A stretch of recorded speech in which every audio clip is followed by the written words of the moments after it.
Assalamualaikum warahmatullahi wabarakatuh. Bismillahirrahmanirrahim. Alhamdulillahirabbil alamin wa bihi nasta'in wa ala umuri dunya waddin. Allahumma shalli wa sallim ala sayyidina Muhammad wa ala ali sayyidina Muhammad.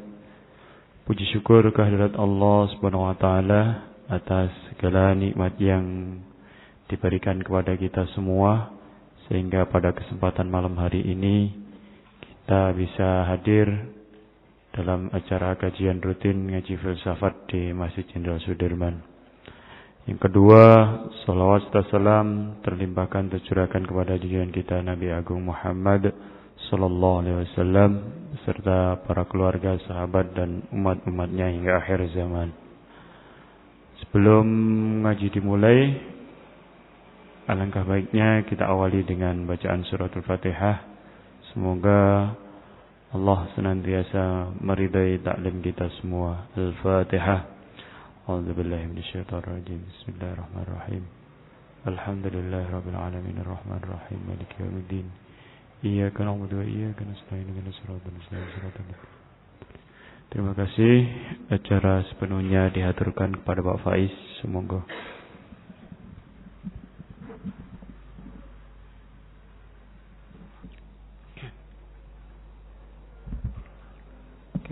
Bismillah. Assalamualaikum warahmatullahi wabarakatuh. Bismillahirrahmanirrahim.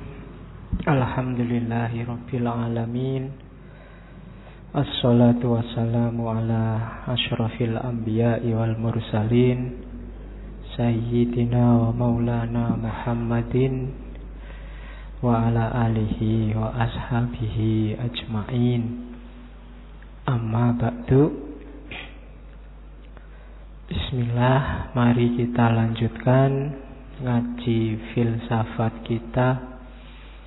Malam ini kita nyampe ke tokoh semiotik yang ketiga, Charles Sanders Peirce. Itu bacanya Peirce ya, jangan Pierce ya. Kayak kalau kalian baca dompet, P-U-R-S-E, Purse. Jadi lebih seperti itu membacanya. Oke, ini ngaji filsafat seri ke 130 sekian. Saya lupa sampai 100 berapa. Yang sudah beberapa kali mungkin sekarang sudah mulai ngerti dikit-dikit tentang filsafat. Cuma saya pesen yang merasa ilmunya tambah tidak boleh merasa lebih. Ini penyakitnya itu. Beberapa hari yang lalu saya ketemu mahasiswa yang merasa tercerahkan. Cuma setelah merasa tercerahkan itu cara ngomongnya jadi tidak enak. Dia merasa bahwa semua guru-gurunya sebelum ini itu tidak ada yang bagus. Bahkan institusinya juga tidak bagus.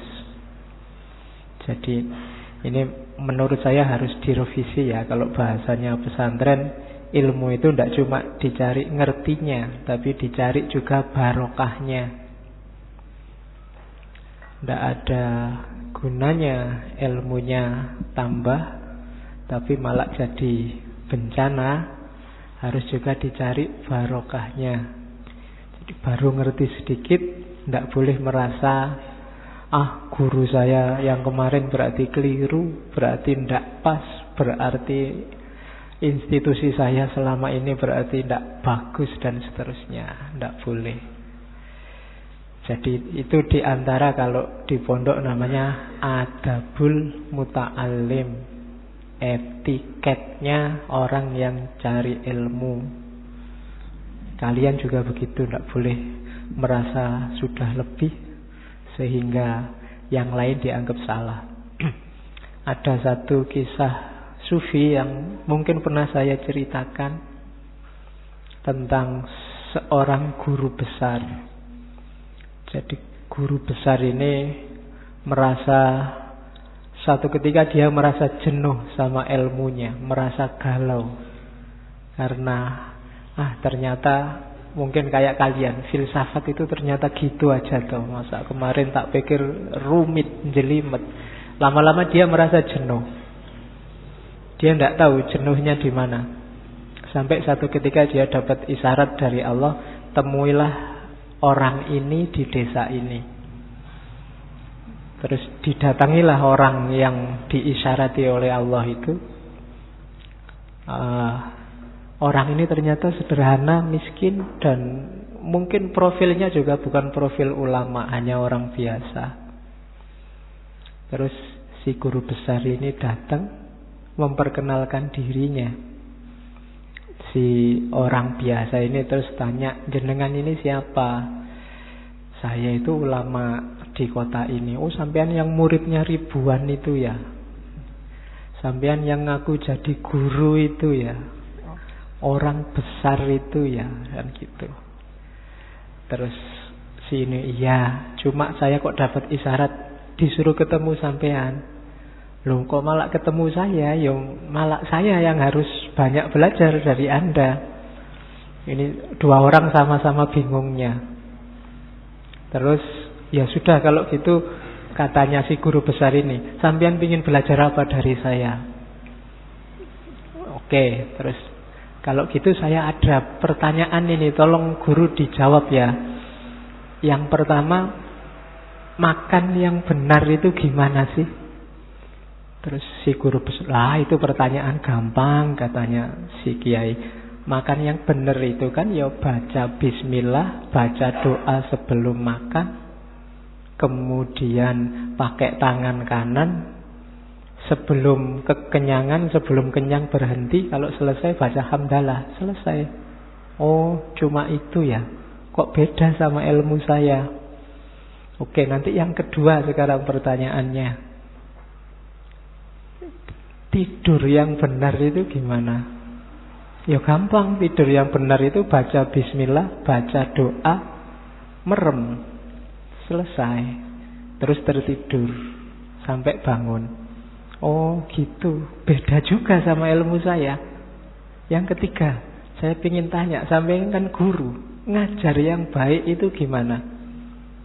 Jawabannya, ya ngajar yang baik itu ajarkanlah pertama-tama dari Al-Quran, terus hadis, terus sesuai dengan yang ingin disampaikan pada murid-muridnya apa. Tidak boleh ada pertentangan dengan Quran dan hadis. Itu ngajar yang baik. Oh gitu ya, beda juga sama ilmu saya. Ini suwe-suwe guru besarnya jengkel. Sampean sejak tadi kok beda terus itu loh. Jangan-jangan ilmu sampean kayak gimana sih? Ya kalau saya makan yang benar, itu pertama-tama saya harus cek dulu makanannya halal apa haram. Meskipun pakai bismillah, pakai tangan kanan, kalau itu haram, kalau saya ya enggak.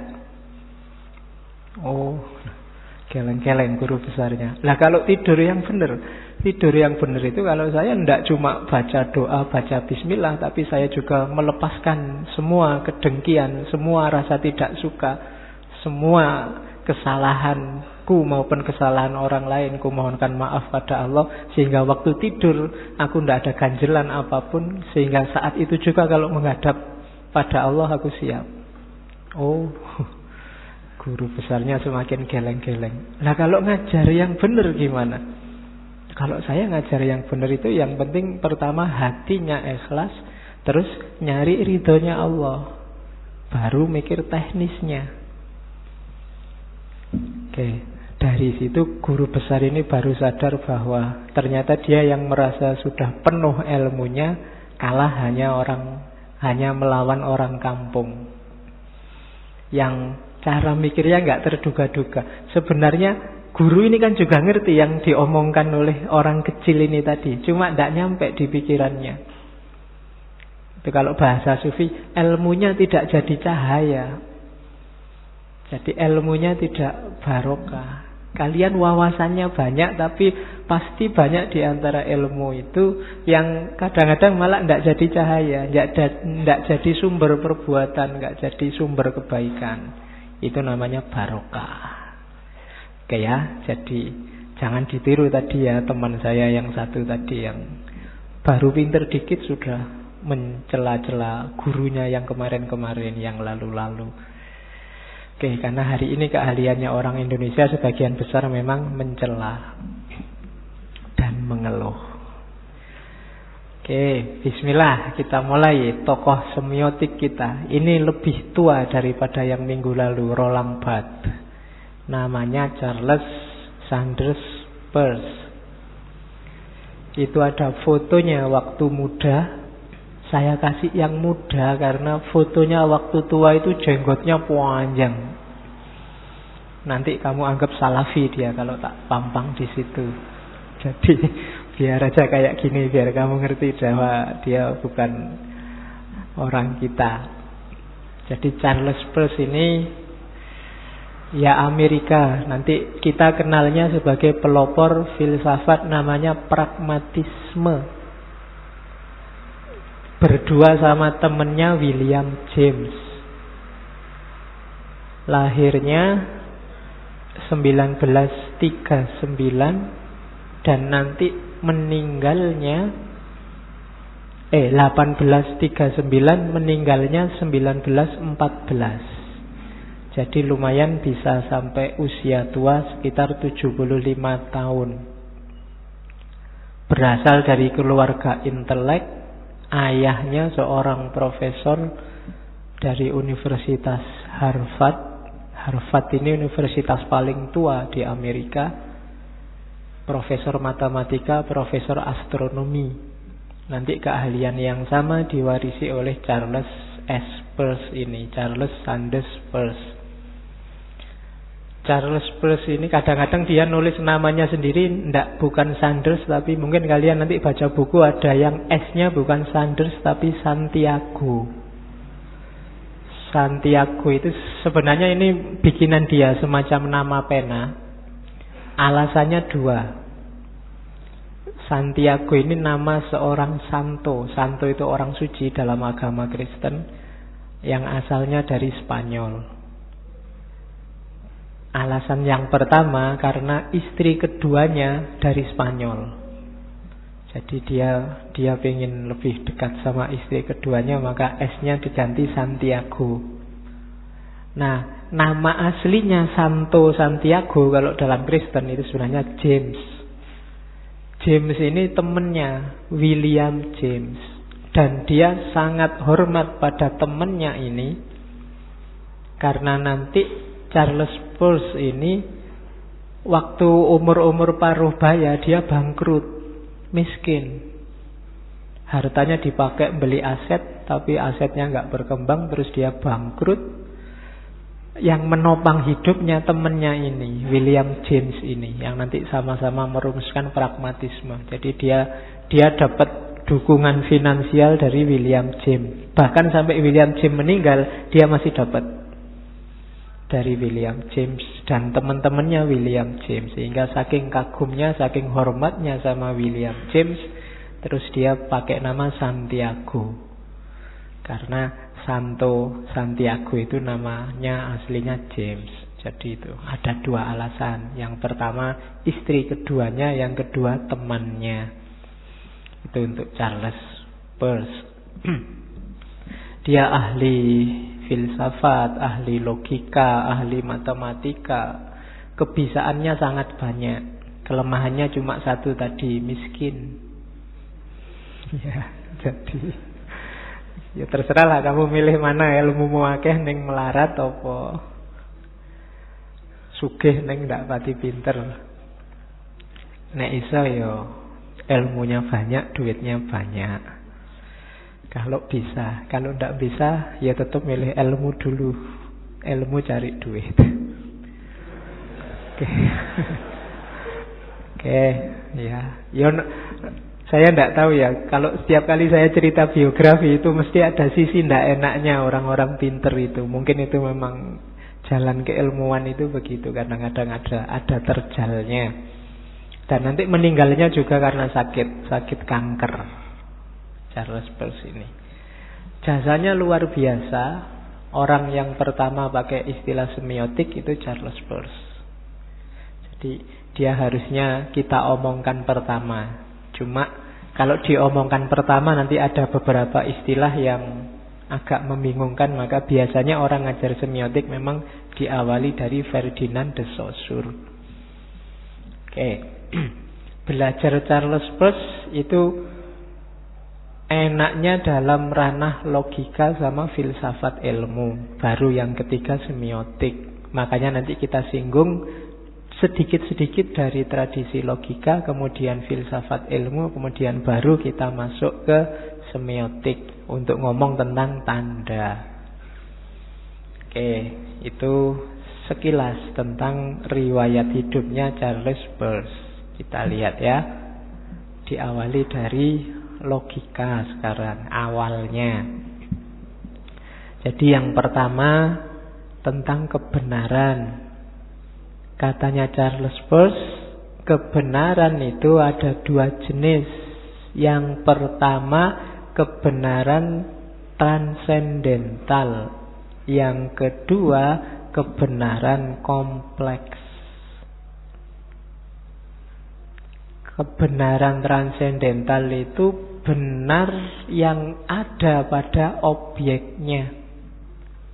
Orang menyebutnya kebenaran objektif, tidak tergantung pada subjeknya. Kalau bahasa agama mungkin ini namanya hak. Benar pada objeknya itu ya, apapun jenis orangnya, dia akan mengatakan hal yang sama karena dia ada di objeknya. Ilmu-ilmu eksakta itu banyak mengandung kebenaran transendental. Contohnya, laptop ini warnanya hitam. Ini kan kebenaran yang benarnya ada di objeknya, tidak di kita. Kalau kamu ngomongnya beda, bukan Pak, itu kuning, kamu yang disalahkan. Kamu dianggap buta warna. Wong jelas hitam kok. Kamu tanya ke orang Yahudi, kamu tanya ke orang Syiah, Salafi, Wahabi, garis keras, garis lurus, garis bengkok, tetap dia akan bilang laptop ini warnanya hitam. Kebenarannya sifatnya objektif. Namanya kebenaran transendental. Jadi kalau ada yang tanya, apa ada kebenaran objektif? Ada. Kebenaran transendental ada di objeknya. Meskipun nanti ada juga kebenaran yang tidak ada di objeknya. Bahwa tanggal 2 Desember kemarin ada jutaan umat Islam yang demo di Jakarta, faktanya memang begitu. Ini kebenaran transendental. Mau nggak mau, wong gambarnya jelas kok. Kelihatan ada jutaan orang Islam yang di sana. Itu kan fakta, tidak bisa dipungkiri. Tapi apakah di sana itu bela Islam apa bela yang lain? Nah, ini baru masuk ke dimensi kebenaran kompleks. Jadi bedakan kebenaran transendental sama kebenaran kompleks. Kompleks truth sama transendental truth. Ini dua hal yang berbeda. Jadi katanya Charles Peirce, ya bedakan itu. Kalau kebenaran kompleks, dia ada dua. Yang pertama ada kebenaran etis, yang kedua ada kebenaran logis. Ini sama-sama ada di manusia kalau ini. Tidak lagi di objeknya. Ada yang etis. Kalau etis itu dasarnya adalah kepercayaan. Kalau logis itu dasarnya akal. Jadi ketika kita ngomong sesuatu, apakah kebenarannya itu masuk akal atau dasarnya kepercayaan, itu namanya kebenaran kompleks. Kalau dasarnya kepercayaan kita, itu namanya kebenaran etis. Kalau dasarnya rasio, itu namanya kebenaran logis. Misalnya kita ngomong, menurut saya Tuhan itu maha kuasa. Kenapa? Karena Al-Quran ngomong gitu. Kenapa? Aku percaya Al-Quran. Ini kebenaran psikologis, etis. Menurutku Tuhan itu luar biasa. Kenapa? Tak lihat alam semesta ini begitu rumitnya, begitu kompleksnya, tapi kok jalannya bisa seimbang ya. Menurut saya ini luar biasa. Nah, ini pakai akal. Namanya kebenaran logis. Jadi kategori-kategori kebenaran itu ada transendental, ada kompleks. Yang kompleks ada dua, ada etis, ada logis. Nanti ukuran-ukurannya beda, parameter-parameternya beda. Jadi kalau berhadapan dengan pernyataan apapun, boleh diklasifikasi. Ini fakta, kebenaran transendental. Ini opini, kebenaran kompleks. Oke. Katanya Charles Peirce, meskipun ada jenis-jenis kebenaran, pada akhirnya semua kebenaran itu ngukur validitasnya adalah aspek pragmatisnya. Pragmatis itu prakteknya, kenyataannya, hasilnya, efeknya. Itu pragmatisnya. Jadi dia dilihat konsekuensi praktisnya. Konsekuensi praktis itu tadi tujuannya apa, hasil enggak. Itu nanti sehingga dia disebut pragmatisme. Apakah itu kebenaran transendental, apakah itu kebenaran etis, apakah itu kebenaran logis, monggo saja, tidak masalah. Yang penting efeknya. Oke, apakah bela Islam, apakah demo makar, apakah namanya macam-macam, monggo saja. Tapi dampaknya apa itu? Efeknya apa? Kalau efeknya baik berarti baik, kalau efeknya jelek berarti jelek. Itulah pragmatisme. Kalau gara-gara 212 itu kita tambah rukun sesama umat Islam, secara pragmatis itu baik. Alhamdulillah gara-gara kemarin kita sekarang semakin rukun, semakin saling mengenal, semakin kompak. Tapi kalau sebaliknya, kita semakin gegeran, semakin pinter gerenengan, semakin itu berarti secara pragmatis itu jelek. Itu Charles Peirce. Apa-apa dihitung hasilnya. Ngaji ini bagus apa jelek, tidak dilihat, oh ini sesuai Al-Quran Pak, kebenaran etis. Ini menurut saya masuk akal Pak, mahasiswa kan wawasannya luas, kebenaran rasional. Tidak penting itu katanya Peirce.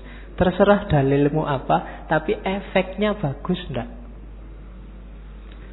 Kalau gara-gara ngaji ini kamu tambah ngeyelan, tambah cerewet, tambah bikin orang mangkel, karena kalau ngomong ra iso dikalahke, berarti ngaji filsafat dampaknya jelek.